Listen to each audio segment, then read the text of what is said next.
विधवा सुनेसोबत सासरा दररोज जबरदस्ती करत असे, पण एक दिवस त्याने तिच्यासोबत जे केले, बघा ती काय म्हणते. नमस्कार मित्रांनो, सासरा आणि सून यांचे नाते वडील आणि मुलीच्या नात्यासारखेच असते. जेव्हा सून लग्नासाठी घरात येते, तेव्हा तिला आपली मुलगी मानणे हे सासऱ्याचे कर्तव्य आहे. तिच्या प्रत्येक छोट्या-मोठ्या गरजांची काळजी घ्यायला हवी. तिला घरात दुःखी राहू देऊ नका.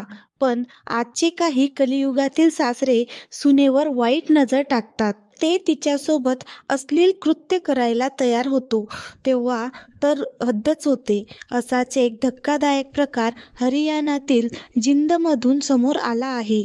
या ठिकाणी सासरा आणि त्याच्या विधवा सुनेसोबत दररोज जबरदस्ती करत असे आणि एक दिवस तर त्याने घरी कोणी नसलेले पाहून तिच्यासोबत जे केले ते पाहून तुम्हीही चकित व्हाल. बघा ती महिला काय म्हणते. विधवा सुनेसोबत सासऱ्यांनी केले घाणेरडे कृत्य. येथे सदर पोलीस ठाण्याच्या हद्दीत एका सासऱ्याने आपल्याच विधवा सुनेसोबत अश्लील कृत्य करण्याचा प्रयत्न केला.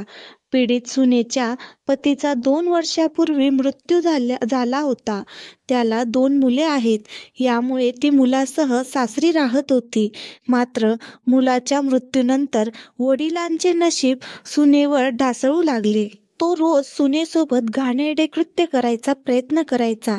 अशा स्थितीत 11 एप्रिल रोजी संधी मिळताच त्याने सुनेसोबत घाणेरडे कृत्य करायचा प्रयत्न केला. सुनेने पोलिसात दिलेल्या तक्रारीत म्हटले आहे की 11 एप्रिल रोजी दुपारी तिचे सासरे दलबीर कामाच्या बहाण्याने घरात घुसले होते.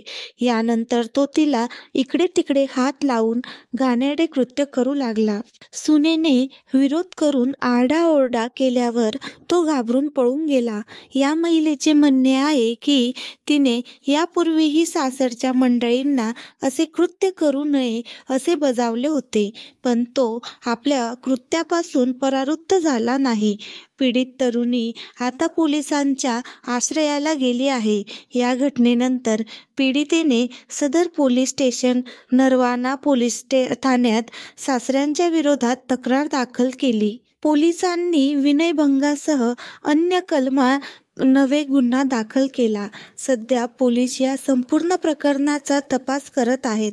पीडितेने केलेल्या आरोपांचा आढावा घेतल्यानंतर सासरच्या मंडळींवर काही कारवाई होऊ शकते. एका विधवा सुनेला सासऱ्यांच्या घाणेरड्या कृत्याला बळी पडावे लागले, हे खूप दुःखदायक आहे. वडिलांचे हे क्षुद्र कृत्य पाहून स्वर्गात बसलेल्या तिच्या नवऱ्याला नक्कीच लाज वाटत असेल. कठीण प्रसंगात एखाद्याच्या सहाय्यतेचा फायदा घेणे अत्यंत चुकीचे आहे. मित्रांनो, या घटनेबद्दल आपले काय मत आहे आम्हाला कमेंट करून नक्की कळवा. तुमच्या आजूबाजूला अशा घटना घडत असतील त्यांना वेळीच शिक्षा द्या, कारण असे घडणे फार चुकीचे आहे.